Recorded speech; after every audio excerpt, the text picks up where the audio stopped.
नरेंद्र मोदी साहब ने ये बातें कही और इसके अलावा बहुत कुछ कहा। कांग्रेस के लिए खासतौर से, जो कि ग्रैंड ओल्ड पार्टी कही जाती है, उसके लिए समझे कि इस जीत के मायने क्या हैं, और वो हम समझेंगे। लेकिन उससे पहले नरेंद्र मोदी साहब ने जो कुछ कहा है, जब बीजेपी कार्यकर्ताओं से वो बीजेपी मुख्यालय में मुखातिब हो रहे थे, तो जो कुछ बातें उन्होंने कही हैं, वो कुछ बड़ी बातें आपको पहले दिखाते हैं। साथियों, जब महाभारत का युद्ध समाप्त हुआ, तब श्री कृष्ण से पूछा गया कि आप किसके पक्ष में थे। मैं समझता हूं उस समय महाभारत के काल में भगवान श्री कृष्ण ने जो जवाब दिया था, वो आज 21वीं सदी में 2019 के इस चुनाव में हिंदुस्तान के 130 करोड़ नागरिकों ने, जनता जनार्दन ने श्री कृष्ण के रूप में जवाब दिया है। आज श्री कृष्ण ने जवाब दिया था कि मैं किसी के पक्ष में नहीं था, मैं तो सिर्फ हस्तिनापुर के लिए, हस्तिनापुर के पक्ष में खड़ा था। आज 130 करोड़ नागरिक श्री कृष्ण के रूप में भारत के लिए खड़े थे, भारत के लिए मतदान किया। 2019 का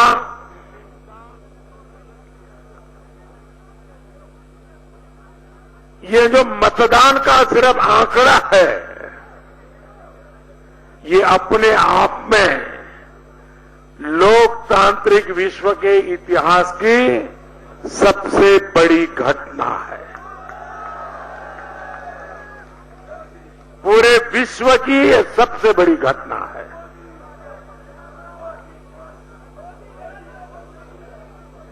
देश आजाद हुआ, इतने लोकसभा के चुनाव हुए, लेकिन आजादी के बाद, इतने चुनाव होने के बाद सबसे अधिक मतदान इस चुनाव में हुआ है, और वो भी 40-42 डिग्री गर्मी के बीच में। इस अवसर पर मैं इस लोकतंत्र के उत्सव में, लोकतंत्र के खातिर जिन जिन लोगों ने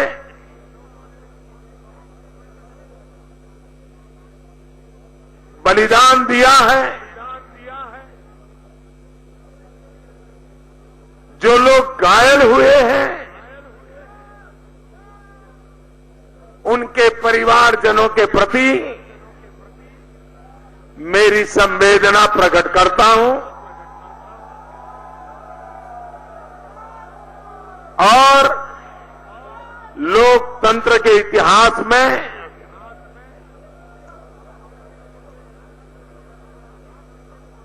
लोकतंत्र के लिए मरना,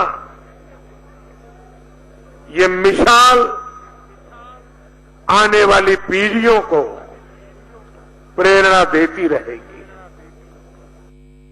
देश के सामान्य नागरिक की भावना भारत के उज्जवल भविष्य की गारंटी है।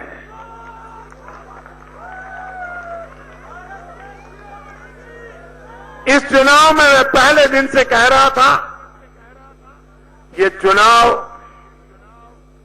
कोई दल नहीं लड़ रहा है, कोई उम्मीदवार नहीं लड़ रहा है, कोई नेता नहीं लड़ रहा है, ये चुनाव देश की जनता लड़ रही है। जिनके आंख कान बंद थे, उनके लिए मेरी बात समझना मुश्किल था। लेकिन आज मेरी वो भावना को जनता जनार्दन ने प्रकट कर दिया है और इसलिए अगर कोई विजयी हुआ है तो हिंदुस्तान विजयी हुआ है। अगर कोई विजयी हुआ है तो लोकतंत्र विजयी हुआ है। अगर कोई विजयी हुआ है तो जनता जनार्दन विजयी हुई है और इसलिए हम सभी भारतीय जनता पार्टी के कार्यकर्ता, हम सभी एनडीए के साथी नम्रता पूर्वक इस विजय को जनता जनार्दन के चरणों में समर्पित करते हैं। तो अभी आपने प्रधानमंत्री नरेंद्र मोदी को सुना, लेकिन यहां पर बीजेपी के राष्ट्रीय अध्यक्ष अमित शाह भी मौजूद थे। पीएम से पहले उनका संबोधन हुआ, वो देखते हैं क्या कहा उन्होंने। तो कई मायने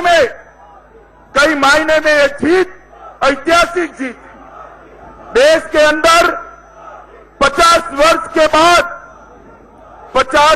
के बाद पहली बार कोई पूर्ण बहुमत से शासन करने वाला प्रधानमंत्री फिर से पूर्ण बहुमत के साथ जनादेश लेकर फिर से प्रधानमंत्री बनने जा रहा है। और हम सबको गौरव है कि सम्मान हम सबके सर्वोच्च नेता, हम सबके प्रिय नेता, भारतीय जनता पार्टी के नेता श्री नरेंद्र मोदी जी को मिला है। विजय है भारतीय जनता पार्टी की मोदी सरकार, जिसने 2014 से लेकर 2019 तक जिन नीतियों के आधार पर काम किया, सबका साथ सबका विकास की नीति की विजय है। और ये विजय है प्रधानमंत्री नरेंद्र मोदी जी की लोकप्रियता की विजय है। मित्रों, आज देश के अंदर आजादी के बाद सबसे ऐतिहासिक विजय श्री नरेंद्र मोदी जी के नेतृत्व में भारतीय जनता पार्टी को प्राप्त हुई है। ये हम सबके लिए गौरव की बात है। और इस संबोधन से कुछ देर पहले कांग्रेस के अध्यक्ष राहुल गांधी ने एक प्रेस कॉन्फ्रेंस करके अपनी हार स्वीकार की। मैंने कैंपेन में क्लियरली बोला था कि जनता मालिक है और मालिक ने ऑर्डर दिया है, डायरेक्शन दिया है। तो मैं सबसे पहले नरेंद्र मोदी जी को, बीजेपी को बधाई देना चाहता हूं। जो हमारे कांग्रेस पार्टी के कार्यकर्ता, कैंडिडेट्स जो लड़े, पूरा दम लगा के दिल से लड़े, उनका मैं दिल से धन्यवाद करना चाहता हूं। हमारी लड़ाई विचारधारा की लड़ाई है। दो अलग अलग सोच है, एक नरेंद्र मोदी जी बीजेपी की सोच है, दूसरी कांग्रेस पार्टी की सोच है। दो अलग विजन्स हैं, मगर हमें यह मानना पड़ेगा कि इस चुनाव में नरेंद्र मोदी जी और बीजेपी जीते हैं, तो मैं उनको बहुत बहुत बधाई देता हूं।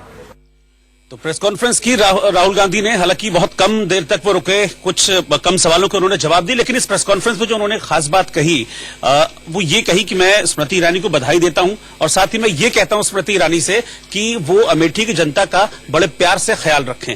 मुकेश जी, अगर इतना ही प्यार से ख्याल राहुल गांधी ने रखा होता तो शायद आज ये दिन न देखना पड़ता। मेरे ख्याल से सिर्फ प्यार से ख्याल रखने की बात नहीं है, एक जो पूरा नरेटिव बना, जो एक पूरा माहौल बना, उसमें पूरे उत्तर प्रदेश में देखिए सुपड़ा साफ हो गया ज्यादातर दलों का, तो उसमें अपने गढ़ को बचाने में राहुल गांधी असफल रहे।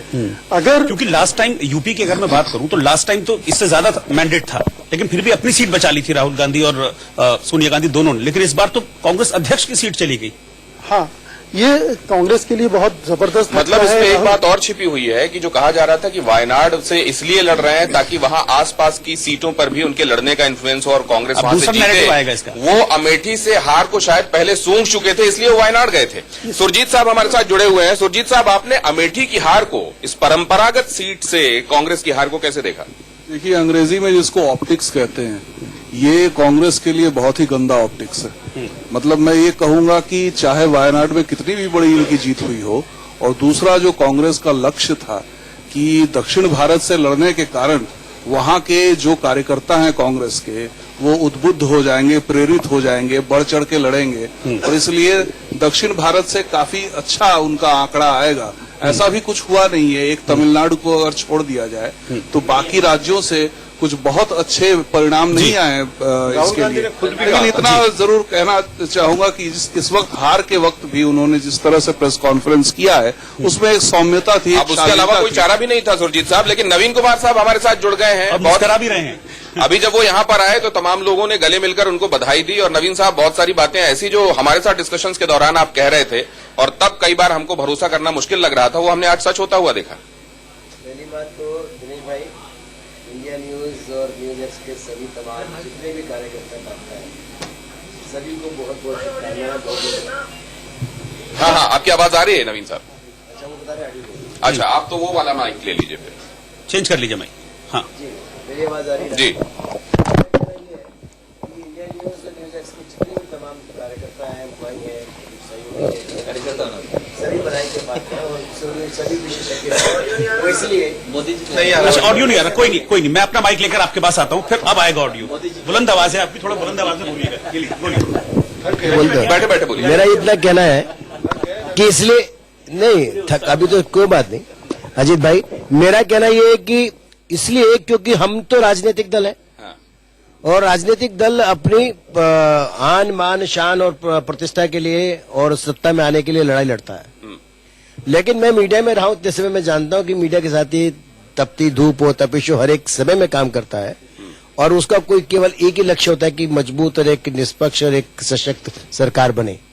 और मैं समझता हूं कि वो सबका सपना भी पूरा होगा, सब बधाई के पात्र हैं। लेकिन दूसरी बात, एक बात जो नवीन साहब कह रहे हैं और हमको बड़ी अहम लगी कि क्या सबसे बड़ा जो इसमें छिपा हुआ संदेश है इस मैंडेट में कि जातियों में जाकर जो चीजें अक्सर फंसती थी, क्या अब वो जातियों की जकड़न क्षीण हो गई है? ये भी छिपा हुआ है इस जनादेश में कहीं संदेश? हाँ बिल्कुल दिनेश, क्या है कि एक तो जातियों वाला है, दूसरा हम जो चर्चा कर रहे थे कि एक सेकुलरिज्म के नाम पे पिछले लंबे समय से जो देश में एक राजनीति हो रही थी और सेकुलरिज्म के नाम पर कुछ लोगों को, कुछ वर्ग को डराकर और वोटों को बटोरने की और सत्ता पे आने की जो कोशिश हो रही थी, इस बार वो टूटी है। सबसे बड़ी बात है। एक मिनट सर, एक रिएक्शन आया है, एक बात की हमारे संवाददाता ने सीपी चौधरी साहब से, उनका हम पहली रिएक्शन देखते हैं फिर आगे बढ़ते हैं। लोकसभा उम्मीदवार पीपी चौधरी साहब, सर इंडिया न्यूज राजस्थान की तरफ से आपको बधाई हो। इस जीत पे आप अपना श्रेय किसको देना चाहेंगे? आपको भी बहुत बहुत धन्यवाद, और इंडिया न्यूज के माध्यम से मैं मेरे पूरे पाली लोकसभा क्षेत्र के मतदाताओं को बहुत बहुत धन्यवाद अर्पित करता हूं और नमन करता हूं। और जहां तक जीत का श्रेय की बात है, ये श्रेय जो है ये प्रधानमंत्री मोदी जी को जाता है, क्योंकि अगर आप देखें कहीं भी कोई भी प्रत्याशी अपने चुनाव प्रचार के लिए जब भी क्षेत्र में गया, और मैंने 400 से अधिक मीटिंगें मेरे लोकसभा क्षेत्र में चुनाव के दौरान ली, तो एक ही आवाज उठ रही थी। वो ये नहीं कह रहे थे कि हम पीपी चौधरी को वोट दे रहे हैं, वो ये कहते हैं कि हम मोदी को वोट दे रहे हैं। और प्रत्याशी उनके सामने गौण था, और सिर्फ एक राष्ट्र नेतृत्व, एक मजबूत नेतृत्व, एक सक्षम देश को मान और सम्मान पूरे विश्व में दिलाया, जिन्होंने देश की सुरक्षा प्रदान की, जिन्होंने विकास के नए आयाम स्थापित किए, जिन्होंने बहुत ही ईमानदार सरकार चलाई, एक ट्रांसपेरेंट और पारदर्शी सरकार चलाई, और जिस सरकार की गवर्नेंस की स्पीड और स्केल अनप्रेसिडेंटेड थी। ये सारी चीजें जो हैं आम जनता के गहरी दिल में बैठ गई, और यही कारण है कि आजादी के बाद में ये चुनाव हमने पहले चुनाव देखे जिसने इन चुनाव को जनता ने लड़ा। ये कोई बीजेपी पार्टी सेकंड लाइन पे थी, हमारे कार्यकर्ता हम सेकंड लाइन पे थे। नवीन जी, मैं आपके पास एक सवाल लेकर आ रहा हूं। हमने देखा कि कंसेक्यूटिव वे में अगर मैं यूपी को देखूं तो बड़ा मैंडेट दे रहा है। पिछले लोकसभा इलेक्शंस में बड़ा मैंडेट, फिर उसके बाद विधानसभा चुनाव में बड़ा मैंडेट, अब फिर से यूपी में आपको एक अच्छा मैंडेट मिला है। और इसके साथ ही मैं इसमें स्मृति ईरानी को जोड़ना चाहूंगा कि उनका जो संघर्ष है उसको भी शायद हम पीछे नहीं छोड़ सकते। काफी इंतजार किया है उन्होंने इस जीत के लिए जो इस बार अमेठी में मिली।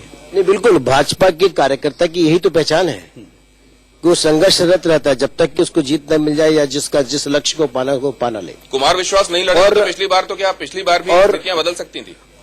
अब नए वाले पे आते हैं साहब, पिछले वाले पे क्या जाना। मैं तो आपको याद हूँ दिनेश भाई, आपके यहाँ पर अक्सर डिबेट में मनीष भाई भी हैं, मैंने कितनी बार कहा कि भाजपा इस बार 300 सीटें लेके आएगी, आप कहते थे नहीं लेकर के आ रही। मैंने आपसे ये भी कहा था कि हम एनडीए के साथ 350 के आसपास लेकर के लेकिन आएंगे। मनोज सिन्हा साहब का जो रिजल्ट है वो चुनाव हैरान करने वाला है। में हाँ बिल्कुल है, आपकी तरफ से इनफैक्ट वही एक बड़ा चेहरा है जो जिनका रिजल्ट हैरान करने वाला है।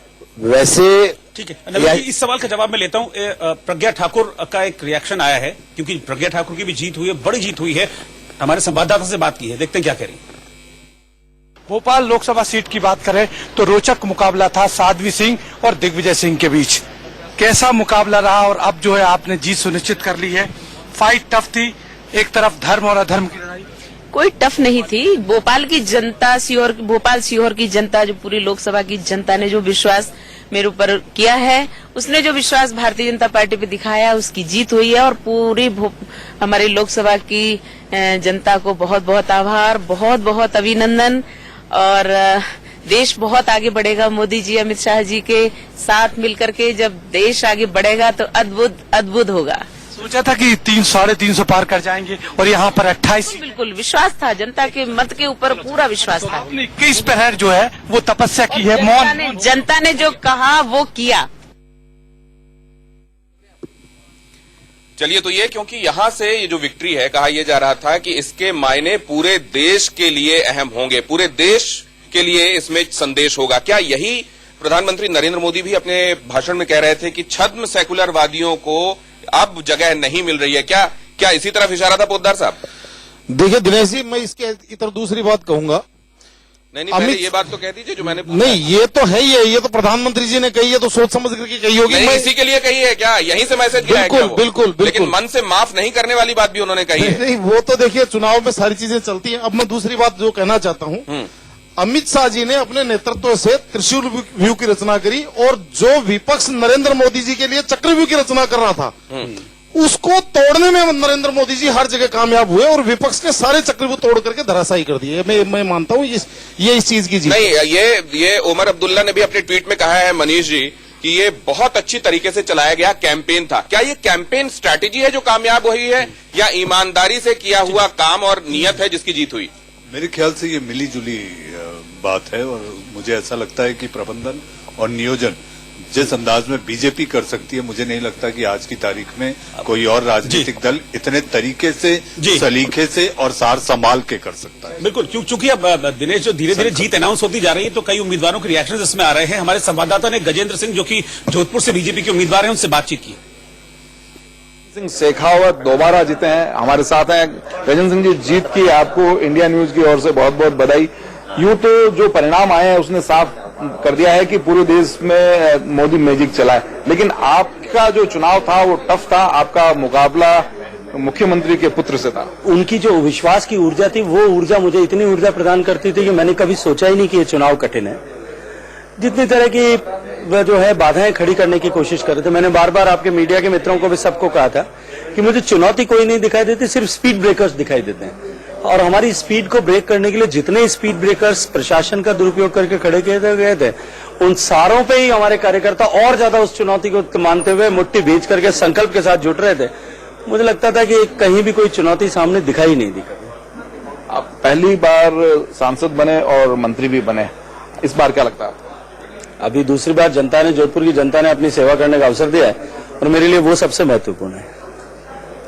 मंत्रिमंडल में अगर आपको स्थान दिया जाता है तो किस फील्ड में काम करना चाहेंगे? देखिए, मैं ऐसा सोचता हूं कि ये माननीय प्रधानमंत्री जी का प्रेरोगेटिव होता है कौन कहां काम करेगा। वैसे भी हम जिस विचार परिवार से, परंपरा से आते हैं, वहां कौन व्यक्ति किस दायित्व के साथ में काम करेगा, ये परिवार के वरिष्ठ लोग बैठ के तय करते हैं। जो कोई भी काम दिया जाएगा, संगठन का काम दिया जाए, सरकार में काम करने का, और वरना जोधपुर की जनता ने इतना बड़ा काम दिया है, मुझे लगता है ये अपने आप में पर्याप्त, इसके लिए काम करेंगे। तो बातों में भी खुशी झलक रही है दिनेश, और एक्शन में भी खुशी झलक रही है। बीजेपी और एनडीए के जो उम्मीदवार हैं, कुछ ऐसे एक्शन में नजर आई हैं। हरसिमरत कौर वैभव गहलोत को हराया इन्होंने, ये खुशी तो दिखनी ही थी। हरसिमरत की आप बात कर रहे हैं, उनके डांस की बात कर रहे हैं। हासिल की है।